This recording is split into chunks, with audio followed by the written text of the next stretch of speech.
সবার কাছে আমার একটা শ্রদ্ধার সাথে বিনয়ের আবেদন,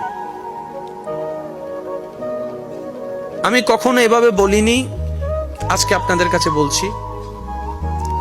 আমার এই অদম অযোগ্যের ছোট বার্তাটি আপনারা অন্যের কাছে পৌঁছে দেওয়ার চেষ্টা করুন। সেটা হচ্ছে, কখনো যদি দেখেন অনলাইনে বা অফলাইনে, ফেসবুক, ইউটিউবে কিংবা আউটসাইডে আমাকে নিয়ে কেউ খারাপ কোনো কথা বলছে, মন্দ কোনো কথা বলছে, আমার দোষ ধরছে, আমার দোষ খুঁজছে, আমাকে নেগেটিভ উপস্থাপন করার চেষ্টা করছে, কখনো যদি দেখেন, আমার শ্রদ্ধার সাথে আবেদন, আমার পক্ষ নিয়ে কখনো কারো সাথে ঝগড়া করবেন না। আমাকে সঠিক প্রমাণ করানোর জন্য কারো সাথে ঝগড়া করবেন না।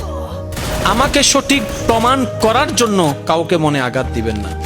সে যদি আমার বদনাম করে আমাকে খারাপ বলে খুশি হয়, আলহামদুলিল্লাহ রাব্বিল আলামিন।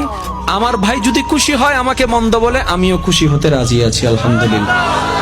কিন্তু আমি চাই না আমার পক্ষে কেউ কথা বলে সামনের জনকে, বিপরীত জনকে আঘাত করুক, মনে কষ্ট দুক, সেটা আমি চাই না। কারণ রবের কাছে ভালো হতে পারাটাই হচ্ছে সবচেয়ে বড় নিয়ামত। আমার কারণে আমার পক্ষ নিয়ে ঝগড়া করে অনলাইন অফলাইনকে নোংরা করবে কেউ, সেটা আমি চাই না।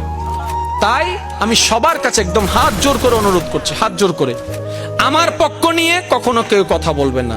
আমার বিপক্ষে যা বলার বলুক, আমার নামে যত বদনাম করার করুক, আমার নামে যত যা কুচ্ছা রটনা করার করুক, কিন্তু আমার পক্ষ নিয়ে কথা বলবেন না।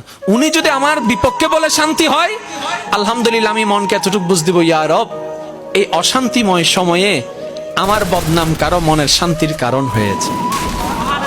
অন্তত আমাকে বদনাম করে আমার একজন ইমানি ভাই, ইমানি বোন 2টা মিনিটের জন্য আনন্দিত হয়েছে। আল্লাহ, ওই ভাই বোনের উসিলায় আমাকেও তুমি মাফ করে একটু জান্নাতটা দান করে দাও।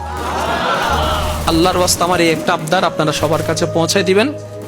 যা গালি দিবে আমারে দিবে, আমার পক্ষ থেকে যেন কোনো গালি না যায়। মনে থাকবে ইনশাআল্লাহ।